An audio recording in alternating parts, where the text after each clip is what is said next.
بسم اللہ الرحمن الرحیم۔ خوش قسمت انسان کی 3 نشانیاں جاننے کے لیے ویڈیو کو لاسٹ تک ضرور دیکھیں۔ جو ذرا سی بات پر دوست نہ رہے، سمجھ لینا وہ کبھی دوست تھا ہی نہیں۔ تم کسی کے ساتھ بھلائی کرو، تمہیں اس کا بدلہ برائی کی صورت میں ملے تو سمجھ لو کہ تمہاری نیکی قبول ہو گئی۔ صرف 2 لوگ مقدر والے ہوتے ہیں، ایک وہ جنہیں وفادار دوست ملتا ہے اور دوسرا وہ جن کے ساتھ ماں باپ کی دعائیں ہوتی ہیں۔ مشکلات ہمیشہ بہترین لوگوں کے حصے میں آتی ہیں کیونکہ وہ اس کو بہترین طریقے سے انجام دینے کی صلاحیت رکھتے ہیں۔ حضور صلی اللہ علیہ وسلم نے فرمایا، جس آدمی میں یہ 3 نشانیاں ہوں وہ بہت خوش قسمت انسان ہے۔ جامعہ صغیر میں آپ صلی اللہ علیہ وسلم کا ارشاد مبارک ہے، جس میں آپ صلی اللہ علیہ وسلم نے فرمایا کہ یہ 3 علامتیں ہیں، نشانیاں ہیں۔ جس آدمی میں یہ 3 نشانیاں ہیں تو وہ خوش قسمت ہے۔ پہلا خوش قسمت انسان وہ ہے کہ جس کی زبان اس کے قابو میں ہو، یعنی وہ کوئی بات کرنے سے پہلے اس بات کو سوچے اور اس بات کو تولے کہ کیا میں اس بات کو صحیح کر رہا ہوں، کس انداز سے کر رہا ہوں، میرا بات کرنے کا انداز درست ہے یا نہیں،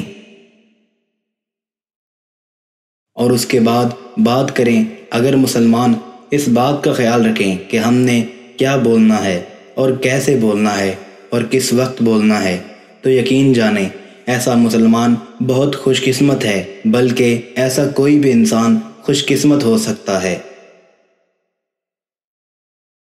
2، جس آدمی کے گھر کے دروازے رشتہ داروں کے لیے کھلے ہوں۔ جس آدمی کا گھر کشادہ ہو، کھلا ہو، وہ بندہ بھی خوش قسمت ہے۔ اس کا مطلب یہ ہے کہ گھر کے دروازے رشتہ داروں کے لیے کھلے ہوں، یہ نہیں کہ بندہ رشتہ داروں سے ناراض ہو جائے۔ کسی کو اپنے گھر میں نہ آنے دے، ایسا نہیں ہونا چاہیے۔ اس لیے جو بندہ صلح رحمی کرتا ہے اور اپنے رشتہ داروں کے ساتھ اچھے تعلقات رکھتا ہے، وہ بندہ خوش قسمت ہوتا ہے۔ اس کی ہر چیز میں اللہ تعالیٰ برکت ڈال دیتا ہے۔ تو اس لیے دوسرا آدمی وہ ہے جس کا گھر کشادہ ہو، کھلا ہو۔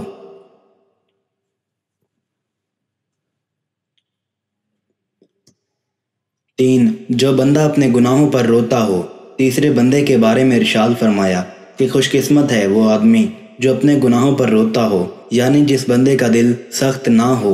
دل سخت کیسے ہوتا ہے؟ جب بندہ گناہ کرنے کے ساتھ ساتھ اپنے رب کو بھول جاتا ہے، گناہ کو گناہ نہیں سمجھتا، اور گناہ کر کے بھی یہ سمجھتا ہے کہ میں نے کوئی غلط کام نہیں کیا، تو ایسے بندے کا دل سخت ہو جاتا ہے اور پھر اسے اپنے گناہوں پر رونا نہیں آتا۔ تو جو بندہ اپنے گناہ پر روتا ہے، چھوٹے گناہ ہو یا بڑے گناہ ہوں، اللہ تعالیٰ سے معافی مانگتا ہے کہ اے اللہ، میں تیرا بندہ ہوں، بندہ ہونے کی وجہ سے میرے سے گناہ ہو جاتے ہیں۔ کئی لوگ پوچھتے ہیں کہ ہمیں رونا نہیں آتا، ہم کیا کریں؟ اگر رونا نہیں آتا تو رونے والا منہ بنا لیں۔ اللہ تعالیٰ کو تو صرف بہانا چاہیے، وہ اپنے بندے کو بخشنے کے بہانے ڈھونڈتا ہے۔ ان 3 بندوں کے بارے میں ارشاد فرمایا، جس بندے میں یہ 3 نشانیاں ہیں وہ بندہ بہت زیادہ خوش قسمت ہے۔ تو ہم سب کو چاہیے کہ یہ 3 علامتیں اپنے اندر پیدا کریں، اور اگر ہمارے اندر یہ علامتیں ہیں تو ہم اللہ تعالیٰ کا شکر ادا کریں۔